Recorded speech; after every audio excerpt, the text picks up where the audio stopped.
அல்லேலூயா. ஆண்டவருடைய நாம் மைப்படுவதாக. பரலோக பிதாவே, இந்த வேத வாசகம் நிகழ்ச்சியை கர்த்தர் எங்களுக்கு ஆசீர்வாதம் தரும்படிக்காக நாங்கள் உம்மை நோக்கி பார்க்குறோம். இயேசுப்பா உதவி செய்வீராக. தேவ கிருபை எங்கள் மத்தியில் இறங்கி கர்த்தர் இதை ஆசீர்வதித்தார். இந்த நிகழ்ச்சியின் மூலமாக தேவநாமம் மைப்படும்படி ஒப்புக் கொடுக்குறோம். ஆண்டவரே உமக்கு ஸ்தோத்திரம். இயேசுப்பா காலை நேரத்தில் இந்த 30 நாளை கொடுத்திருக்கிறீர். இந்த வேத வாசக நிகழ்ச்சி எங்களுக்குள்ளே கிரியை செய்ய கர்த்தர் உதவி செய்வீராக. தேவ மகிமை வெளிப்படட்டும். இயேசு கிறிஸ்துவின் நாமத்தினாலே ஜெபிக்கிறோம் எங்கள் அன்பின் பிதாவே, ஆமென். ஆண்டவருக்கு மகிமை. கர்த்தாவே உமக்கு ஸ்தோத்திரம். அன்பு நேயர்களே, இந்த வேத வாசக நிகழ்ச்சிக்கு நேராக உங்களை அழைப்பதிலே மிக்க மகிழ்ச்சி அடைகிறோம். தேவன் நல்லவர், அவர் மகிமை காரியங்களை செய்கிறவர். நாம் தொடர்ந்து இந்த நிகழ்ச்சி உங்களுக்கு ஆசீர்வாதமாக இருக்கும் என்று நாங்கள் நினைக்கிறோம். இதை ஒவ்வொரு நாளும் ஒவ்வொரு வேத பகுதியை நீங்கள் வாசிக்கும் பொழுது ஒவ்வொரு வருடத்திலே நீங்கள் இந்த வேதத்தை வாசித்து முடிக்கிறீர்கள். இது உங்களுக்கு பயனுள்ளதாக இருக்கும். கர்த்தர் உங்களை ஆசீர்வதிப்பாராக. ஆமென். இன்றைக்கு வாசிக்க வேண்டிய வேத பகுதி ஏசாயா தீர்க்கதரிசியின் புஸ்தகம் 1ஆம் அதிகாரம். ஆமோஸின் குமாரனாகிய ஏசாயா யூதாவின் ராஜாக்களாகிய ஊசியா, யோதாம், ஆகாஸ், எசேக்கியா என்பவர்களின் நாட்களில் யூதாவையும் எருசலேமையும் குறித்து கண்ட தரிசனம். வானங்களே கேளுங்கள், பூமியை செவிகொடு, கர்த்தர் பேசுகிறார். நான் பிள்ளைகளை வளர்த்து ஆதரித்தேன், அவர்கள் எனக்கு விரோதமாக கலகம் பண்ணினார்கள். மாடு தன் எஜமானையும் கழுதையும் ஆண்டவனின் முன்னணியும் அறியும். சிறுவேலோ அறிவில்லாமலும் என் ஜனம் உணர்வில்லாமலும் இருக்கிறது என்கிறார். ஐயோ, பாவமுள்ள ஜாதியும் அக்கிரமத்தால் பாவம் சுமத்த ஜனமும் பொல்லாதவர்களின் சந்ததியும் கேடு உண்டாக்குகிற புத்திரருமாயிருக்கிறார்கள். கர்த்தரை விட்டு சிறுவேலின் பரிசுத்திற்கு கோபம் உண்டாக்கி பின்வாங்கி போனார்கள். இன்னும் நீங்கள் ஏன் அடிக்கப்பட வேண்டும்? அதிகமாய் விலை போகிறீர்களே. தலையெல்லாம் வியாதியும் இருதயமெல்லாம் பலட்சியமாக இருக்கிறது. உள்ளங்கால் தொடங்கி உச்சந்தலை மட்டும் அதிலே சுகபயம் இல்லை. அது காயமும் வீக்கமும் நதிக்கிற இடமும் உள்ளது. அது கீழ் சீல் புதுக்கிறப்படாமலும் கட்டப்படாமலும் எண்ணெயிலே ஆற்றப்படாமலும் இருக்கிறது. உங்கள் தேசம் பாழாய் போகிறது. உங்கள் பட்டணங்கள் அக்கினியினால் சுட்டரிக்கப்பட்டது. உங்கள் நாட்டை அந்நியர் உங்கள் கண்களுக்கு முன்பாக பட்சிக்கிறார்கள். அது அந்நியரால் கவிழ்க்கப்பட்ட பால் தேசம் போல் இருக்கிறது. சீயோன் குமாரத்தி திராட்சை தோட்டத்தில் ஒரு குச்சி போலையும் வெள்ளத்திரி தோட்டத்தில் உள்ள ஒரு குடிசை போலவும் ஒட்டிகை போடப்பட்டு ஒரு பட்டணம் போலவும் மீந்திருக்கிறார். சேனைகள் கர்த்தர் நமக்கு கொஞ்சம் மீதியை வைத்திருந்தானால் நாம் சோதோமை போலாகி குமாராவுக்கு ஒத்திருப்போம். சோதோமின் அதிபதிகளே, கர்த்தருடைய வார்த்தையை கேளுங்கள். குமாராவின் ஜனமே, தமது தேவனுடைய வேதத்துக்கு செவி கொடுங்கள். உங்கள் பலவீனங்கள் தெரியல எனக்கு என்னத்துக்கு என்று கர்த்தர் சொல்லுகிறார். ஆட்டுக்கடாக்களின் தகனபலியும் கொளுத்த மிருகங்களின் இனமும் எனக்கு ஆரோக்கியமாக இருக்கிறது. காளைகளை, ஆட்டுக்குட்டிகள், கடாக்களுடைய இரத்தத்தின் மேல் எனக்கு பிரியமில்லை. நீங்கள் என் சந்ததியில் வரும் பொழுது என் பிரகாரங்களை இப்படி மிதிக்க வேண்டும் என்று உங்களிடத்தில் கேட்டது யார்? இனி வீண் காணிக்கைகளை கொண்டு வர வேண்டாம். தூபம் காட்டுதல் எனக்கு அருவருப்பாக இருக்கிறது. நீங்கள் அக்கிரமக்காருடைய ஆதரிக்கிற மாசு பிறப்பையும் ஓய்வு நாளையும் சபை கூட்டத்தையும் நான் இனி சகிக்க மாட்டேன். உங்கள் மாத பிறப்பிலையும் உங்கள் பண்டிகைகளையும் என் ஆத்மாவே இருக்கிறது. அவைகள் எனக்கு வருத்தமாக இருக்குது. அவைகளை சுமந்து இழைத்து போனேன். நீங்கள் உங்கள் கைகளை விரித்தாலும் என் கண்கள் உங்களை விட்டு மறைக்கிறேன். நீங்கள் மிகுதியாய் ஜெபம் பண்ணினாலும் கேளேன். உங்கள் கைகள் இரத்தத்தினால் நிறைந்திருக்கிறது. உங்களை கழுவி சுத்திரியுங்கள். உங்கள் கிரிகள் பொல்லாப்பை என் கண்களுக்கு மறைவாக அகற்றி போட்டு தீமை செய்தலை விட்டு ஓயுங்கள். நன்மை செய்யப்படுங்கள். நியாயத்தை தேடுங்கள். ஒடுக்கப்பட்டவனை ஆதரித்து திக்கற்ற பிள்ளையின் நியாயத்தையும் விதவையும் வழக்கையும் விசாரிங்கள். வழக்காடுவோம் வாருங்கள் என்று கர்த்தர் சொல்லுகிறார். உங்கள் பாவங்கள் சிவன் இருந்தாலும் உறைந்த மலையை போல வெண்மையாகும். அவைகள் இரத்தாமரம் போல் சிவப்பாய்ந்தாலும் பஞ்சை போல் ஆகும். நீங்கள் மனம் பெருந்து செவி கொடுத்தால் தேசத்தின் நன்மையை புசிப்பீர்கள். மாட்டோம் என்று எதிர்த்து நிற்பீர்களாக பட்டயத்தை எரியாவீர்கள். கர்த்தரின் வாயுதை சொல்லிட்டு உண்மையுள்ள நகரம் எப்படி வேசியாகி போயிட்டு அது நியாயம் நிறைந்திருக்கிறது. நீ அதில் குடிகொண்டிருந்து இப்பொழுதோ அதன் குடிகள் கொலைபாதகர். உன் வெள்ளி களிம்பாயிட்டு. உன் திராட்சரசம் தண்ணீர்கள் போலானது. உன் பிரபுக்கள் முரடரும் திருடனும் தோழருமாக இருக்கிறார். அவர்கள் ஒவ்வொருவனும் பரதானத்தை விரும்பி கைக்கூலி நடித்திருக்கிறான். கட்ட பிள்ளையின் நியாயத்தை விசாரிப்பார். விதவை வழக்கு அவரிடத்தில் ஏறுகிறதில்லை. ஆகியால் சேனைகளின் கர்த்தர் இஸ்ரவேலின் எல்லோரும் ஆண்டவர் சொல்கிறது. ஓகோ, நான் என் சத்துருக்களின் கோபம் மாறி என் பகைஞருக்கு நீதியை சரி கட்டுவேன்.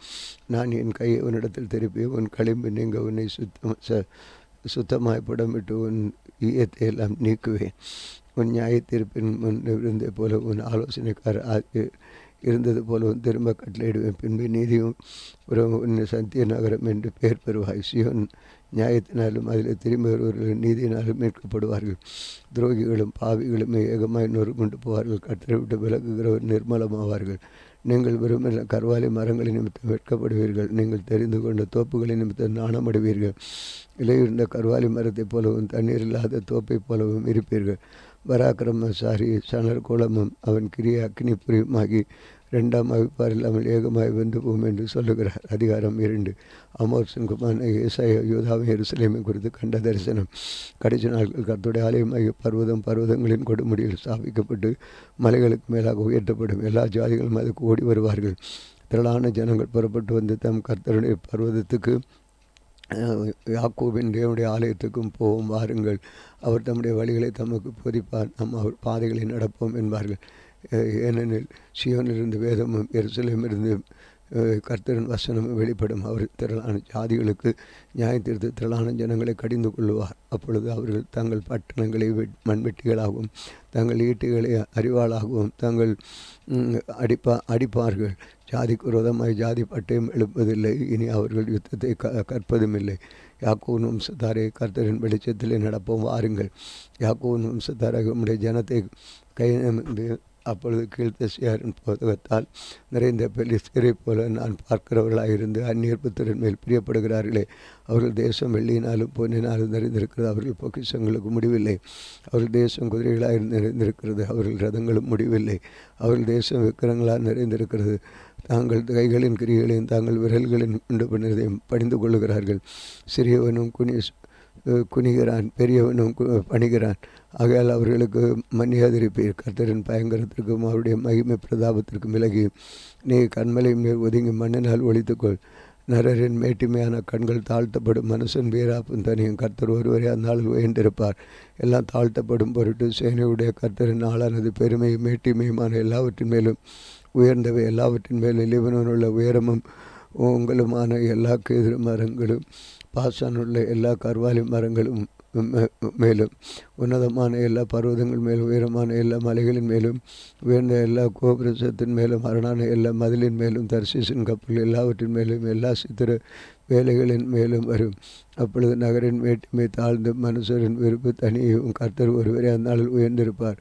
விக்கிரகங்கள் கட்டோடே ஒளிந்து போகும். பூமியை தந்தளிக்கப்பட்ட கர்த்தர் எழும்பும்போது அவருடைய பயங்கரத்துக்கும் அவருடைய மகிமை பிரதாவுக்கும் விலகி கண்மலைகளின் கபிகளிலும் பூமியின் குகைகளிலும் புகுந்து கொள்வார்கள். பூமியை தத்தளிக்கப்பட்ட கர்த்தர் எழும்பும் அந்நாளில் அவருடைய பயங்கரத்துக்கும் அவருடைய மகிமை பிரதாபத்துக்கும் விலகி கண்மலைகளின் வெடிப்புகளிலும் குண்டுகளிலும் சந்துகளிலும் புகுந்து கொள்ளும்படிக்கு மனுஷர் படிந்து கொள்ளத்தக்க தனக்கு உண்டாயிருந்த தன் வெள்ளி விக்கிரகங்களையும் தன் பொன் விக்கிரகங்களையும் மஞ்சூர்களையும் தூஞ்சல்களுக்கும் எரிந்து விடுவான். நாசியிலே சுவாசமுள்ள மனுஷனை நம்புவதை விட்டு விடுங்கள். எண்ணப்படுவதற்கு அவன் எம்மாத்திரம். அதிகாரம் 3. இதோ சேனைகளின் கர்த்தராகிய ஆண்டவர் எருசலேம் இந்த யூதேயாவின் சகல விதமான ஆதரவுகளாகிய அப்பம் என்கிற எல்லா ஆதரவையும் தண்ணீர் என்கிற எல்லா ஆதரவையும் பராக்கிரமசாலியும் யுத்த வீரனையும் நியாயாதிபதிகளையும் தீர்க்கதரிசிகளையும் சாஸ்திரிகளையும் மூப்பனையும் 50 பேருக்கு அதிபதியும் கரமருதனையும் ஆலோசனைக்காரனையும் தொழில் சமர்த்தமுள்ளவனையும் சாதுரிய விலக்குவார். வாலிபரை அவர்களுக்கு அதிபதியாக தருவேன் என்கிறார். பிள்ளைகள் அவர்கள் ஆளுவார்கள். ஜனங்கள் ஒடுக்கப்படுவார்கள். ஒருவருக்கொருவரும் அயலான விரோதமாவார்கள். வாலிபன் முதிர்வுள்ளவனுக்கும் கீழ்மகன் மேன்மகனுக்கு இடும்பு செய்வான்.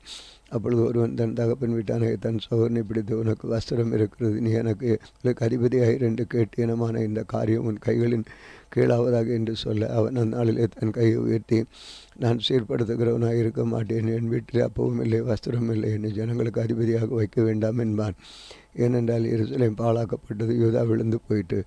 அவர்கள் நாவும் அவர்கள் கிரியைகளும் கர்த்தருடைய மகிமையான கண்களுக்கு எரிச்சல் உண்டாக்கத்தக்கதாக அவருக்கு விரோதமாக இருக்கிறது. அவர்கள் முகப்பார்வை அவர்களுக்கு விரோதமாக காட்சியிடும். அவர்கள் தங்கள் பாவத்தை மறைக்காமல் சோதம் ஊராரை போல வெளிப்படுத்துகிறார்கள். அவர்கள் ஆத்மாவுக்கு ஐயோ தங்களுக்கு தீமையை வருவித்துக் கொள்ளுகிறார்கள்.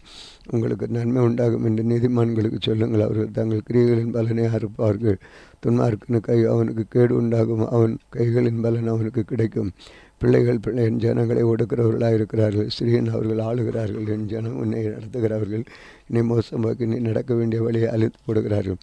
கர்த்தர் வழக்காட எழுந்திருந்து ஜனங்களை நியாயந்திருக்கிறார். கர்த்தர் தமது ஜனத்தின் மூப்பரையும் அதன் பிரபுக்களையும் நியாயம் விசாரிப்பார். நீங்களே இந்த திராட்சை தோட்டத்தை பட்சித்து போட்டீர்கள். சிறுமையானவர்களின் கொள்ளையிட பொருள் உங்கள் வீடுகளில் இருக்கிறது.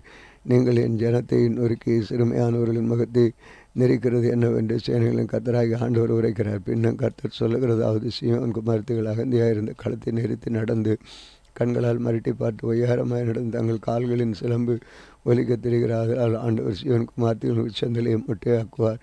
கர்த்தர் அவர்கள் மானத்தை குலைப்பார். அந்நாளிலே ஆண்டவர் அவருடைய ஆபரணங்களாகிய சிலம்புகளையும் ஈட்டிகளையும் தங்களையும் ஆரங்களையும் அசடங்களையும் தலைமுக்காடுகளையும் சிறப்பூசணங்களையும் பாதரட்சைகளையும் மார்க்கட்சிகளையும் சுகந்த பரணிகளையும் தாயத்துகளையும் மோதிரங்களையும் மூக்குத்திகளையும் வினோத வஸ்திரங்களையும் செல்லாக்களையும் போர்வைகளையும் குப்பிகளையும் கண்ணாடிகளையும் செல்லாக்களையும் குல்லாக்களையும் துப்பட்டாக்களையும் உரிந்து போடுவார். அப்பொழுது சுகந்தத்துக்கு பதிலாக துர்க்கந்தமும், கச்சைக்கு பதிலாக கயிறும், மயிருக்கு பதிலாக மொட்டையும், ஆடம்பரமான வஸ்திரங்கள் பதிலாக இரட்டிடும், அளவுக்கு பதிலாக கருகி போகுதலும் இருக்கும். உன் புருஷத்தினாலும் உன் பலசாலி யுத்தத்திலும் விழுவார்கள். அவருடைய வாசல்கள் துக்கிப்பும் புலம்பும் அவன் வெறுமையுமாக்கப்பட்டு தரையில் உட்காருங்கள் என்கிறார்.